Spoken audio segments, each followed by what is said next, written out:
a WikiVidi documentaries production. Don't forget to like and subscribe. Enjoy. Wendy Hiller.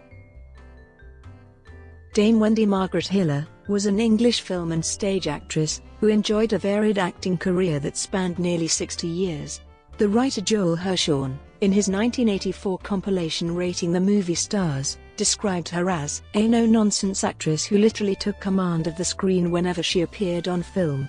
Despite many notable film performances, she chose to remain primarily a stage actress. She won the Academy Award for Best Supporting Actress for her performance in Separate Tables. Early years.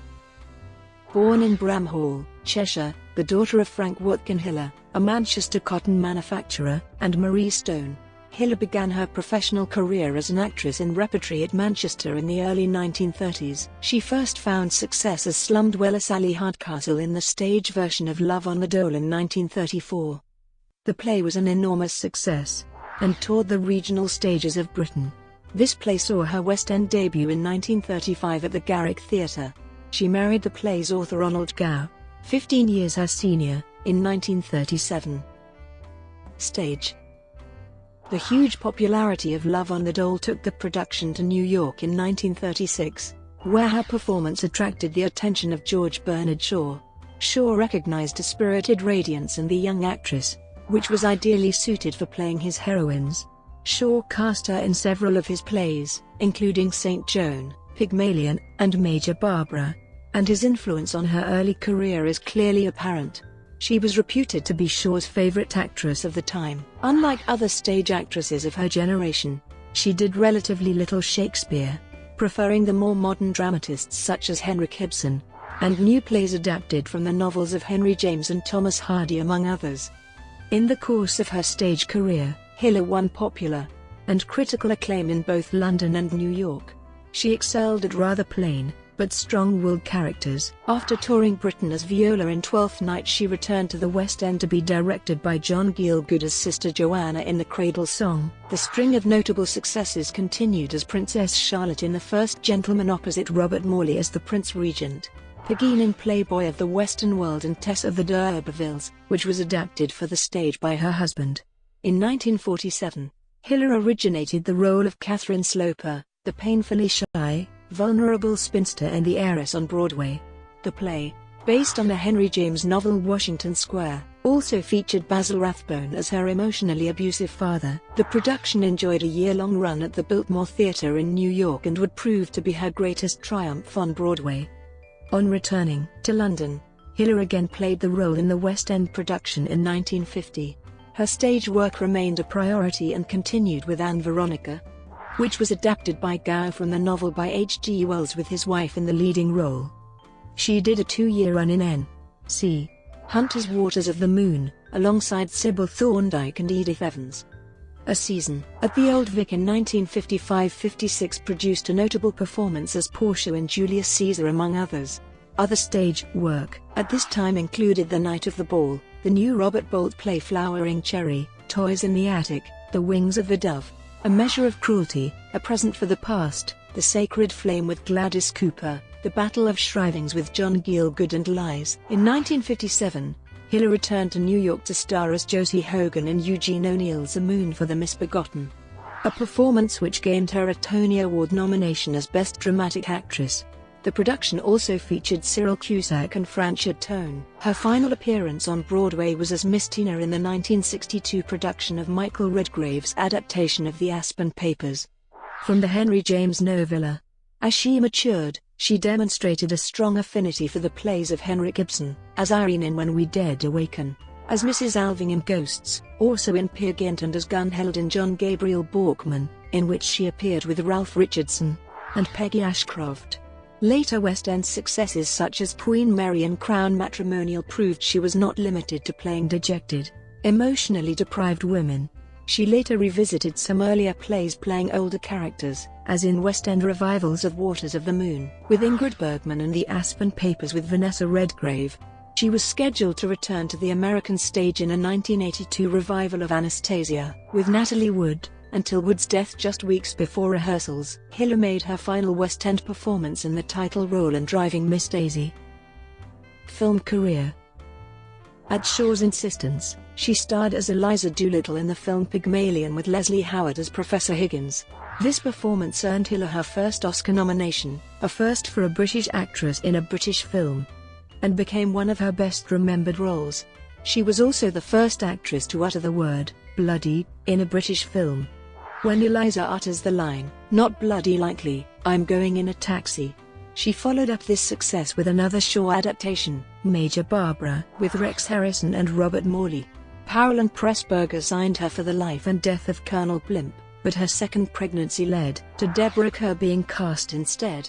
Determined to work with Hiller, the filmmakers later cast her with Roger Livesey again for I Know Where I'm Going, another classic of British cinema.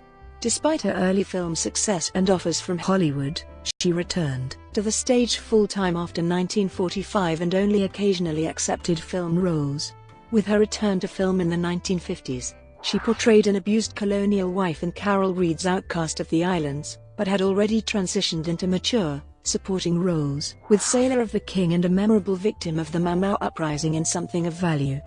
She won the Oscar for Best Supporting Actress in 1959 for the film Separate Tables, as a lonely hotel manageress and mistress of Burt Lancaster. She remained uncompromising in her indifference to film stardom, as evidenced by her surprising reaction to her Oscar win, "Never mind the honor. Cold hard cash is what it means to me." She received a BAFTA nomination as Best Supporting Actress for her portrayal of the domineering, possessive mother in Sons and Lovers.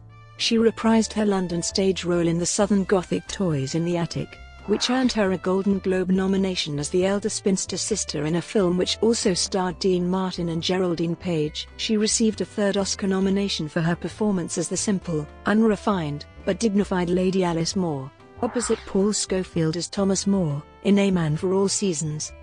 Her role as the Grand Russian Princess in a huge commercial success, Murder on the Orient Express, won her international acclaim and the Evening Standard British Film Award as Best Actress. Other notable roles included a Jewish refugee fleeing Nazi Germany with her dying husband in Voyage of the Damned, the formidable London hospital matron in The Elephant Man and Maggie Smith's emotionally cold and demanding aunt in The Lonely Passion of Judith Hearn.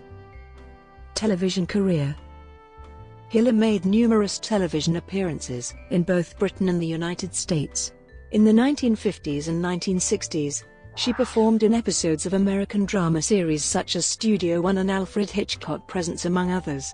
In 1965, she starred in an episode of the acclaimed dramatic series Profiles in Courage, in which she played Anne Hutchinson, a free-thinking woman charged with heresy in colonial America. In Britain, during the 1960s, she appeared in the drama series Play of the Month, as well as on the children's TV program Jackanory, reading the stories of Alice Nutley. Throughout the 1970s and 1980s, she appeared in many television films including a memorable Duchess of York in the BBC television Shakespeare production of Richard II, the irascible Edwardian Oxford academic in Miss Morrison's Ghosts and the BBC dramatisations of Julian Gloag's Only Yesterday, and the Vita Sackville West novel All Passions Spent, in which she was the quietly defiant Lady Slane. This performance earned her a BAFTA nomination as Best Actress. Her last appearance, before retiring from acting, was the title role in The Countess Alice, a BBC/WGBH Boston television film with Zoe Wanamaker. Personal life. In the early 1940s, Hiller and husband Ronald Gow moved to Beaconsfield, Buckinghamshire, where they brought up two children, Anne and Anthony, and lived together in the house called Spindles. Ronald Gow died in 1993, but Hiller continued living at their home until her death a decade later. When not performing on stage or screen, she lived a completely private domestic life, insisting on being referred to as Mrs. Gow rather than by her stage name. Regarded as one of Britain's great dramatic talents, she was awarded an Officer of the Order of the British Empire in 1971 and raised to Dame Commander in 1975. In 1984, she was awarded an honorary doctorate from the University of Manchester. In 1996, Hiller was honoured by the London Film Critics Circle with the Dilys Powell Award for Excellence in British Film. Her style was disciplined and unpretentious, and she disliked personal publicity. The writer Sheridan Morley described Hiller as being remarkable in her extreme untheatricality until the house lights went down, whereupon she would deliver a performance of breathtaking reality and expertise. Despite a busy professional career, throughout her life she continually took an active interest in inspiring young actors by supporting local amateur drama societies, as well as being the president of the Chiltern Shakespeare Company until her death. Chronic ill health necessitated her eventual retirement from acting in 1992. She spent the last decade of her life in quiet retirement at her home in Beaconsfield, where she died of natural causes at the age of 90. Brought to you by WikiVidi Documentaries. Would you like to know more?